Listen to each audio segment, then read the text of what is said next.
చేసిన P Gannavaram MLA Giddi సత్యనారాయణకు నాయకులు కూటమి అభ్యర్థులు పెద్ద ఎత్తున ఘనస్వాగతం పలికారు. ఇంత భారీ మెజారిటీతో గెలిపించిన జనసేన, టీడీపీ, బీజేపీ నాయకులకు, ప్రతి కార్యకర్తకు ఎప్పుడూ రుణపడి ఉంటా. ఎవరి కోసమో నా వ్యక్తిత్వాన్ని చంపుకోనని స్పష్టం చేశారు. ఈ 5 సంవత్సరాలు ఒక కార్యకర్తగా ఉంటూ నియోజకవర్గ అభివృద్ధికి పనిచేస్తానన్నారు. వేరెవరితో తన్ను పోల్చవద్దన్నారు. ఇసుక మాఫియాలు, బిజినెస్లు నడుపుకోవడానికి రాజకీయాల్లోకి రాలేదన్నారు. నియోజకవర్గంలో మౌలిక సదుపాయాల కల్పనకు తన వంతు కృషి చేస్తానన్నారు. కార్యకర్తల సమస్యలను పరిష్కరించేందుకు కృషి చేస్తానన్నారు.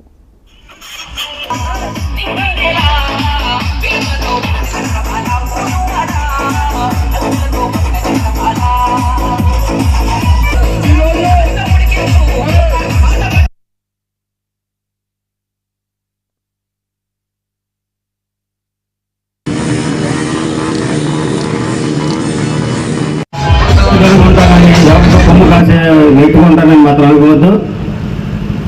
ఇప్పుడున్నటువంటి పరిస్థితుల్లో 3 పార్టీలు అంటే జనసేన, తెలుగుదేశం, బీజేపీ కార్యకర్తలు కానీ, నాయకులు కానీ, అభిమానులు కానీ మీ అందరితోటి మరొకసారి చెప్తున్నా, మీ అందరిలోనే ఒకరినే, మీ అందరితోటి ఉంటాను. ఏ ఒక్కరికి ఏ అవసరం ఉన్నా సరే, అర్ధరాత్రి అయినా సరే మీతో పాటు ఉండి నేను తప్పనిసరిగా ఆ పని చేసి చూపిస్తాను. అంచేత మీరెప్పుడు కూడా నా విషయంలో ఏ విధమైనటువంటి అపోహలు పోవద్దు. బురద జల్లే జనాలు ఉంటారు, పక్కనే ఉండి బురద జల్లుతూ ఉంటే దాన్ని మేము ఏం చేయలేము. అంచేత ఎవరు బురద జల్లినా ఏం చేసినా నేనంటూ ఏంటనేది చేసి చూపిస్తా. ఇంకొకటి, ప్రతి విషయంలోనూ పెద్దలందరినీ కూర్చోబెట్టి మీతో మాట్లాడి ఒక నిర్ణయానికి రావడం మాత్రం జరుగుతుంది. అంచేత మీరెవరు కూడా అపోహలకు పోవక్కర్లేదు. తప్పనిసరిగా అడ్మినిస్ట్రేషన్ ఏంటనేది చేసి చూపిస్తాను.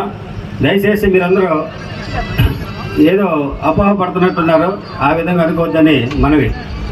అనుకుంటానని, ఎవరికో కొమ్ము కాసే వ్యక్తిగా ఉంటానని మాత్రం అనుకోవద్దు.